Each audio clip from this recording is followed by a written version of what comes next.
So এবার এই gift unboxing করব, কে দিয়েছে আমি ঠিক জানি না গো, ভুলে যাই। আমি বলেছিলাম একটু নাম লিখে দিতে, প্রত্যেকবারই বলি কারণ যেহেতু ভিডিও বানাই। যাই হোক, হয় না, দোকানে গিয়ে কেনে তো ওর জন্য হয় না। তো দেখি এর মধ্যে কি আছে, প্লিজ কমেন্ট করে। সরষের তেল আছে। হ্যাঁ ও সত্যি ভাব। সরষের তেলের অয়েল। হ্যাঁ কি অলিভ অয়েল, সয়াবিন অয়েল। ও ভাই বটল হতে পারে, মানে অনেক সুন্দর বটল। সয়াবিন অয়েলের প্যাকেট দিয়েছে। আরে কিছু ওর মধ্যে অন্য কিছু আছে, প্লিজ কেউ ওটা কিছু দাও না।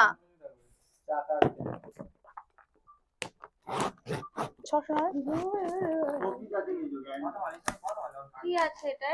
আরে ওইখানে সয়াবিন অয়েল আছে, দেখতে পাচ্ছিস না? আমার মনে হয় না সয়াবিন অয়েল থাকবে। কোকিস না, সয়াবিন অয়েল আছে। ভালোই হবে, কিছু একটা তো রয়েছে। লুচি রান্না করতে পারবি, লুচি খাবি আর তারপর গান করে আমাদের ডাকবি। আমি বলবো কিছু রুম ডেকোরেট আছে, যেমন যেমন ওই দিদি দিয়েছে না ওরকম টাইপের কিছু। নাকি তোর এটা স্পন্সরে কিছু এসেছিল তো? কাকিমা প্রেম পড়ে যাবে এবার শিওর। কাকিমা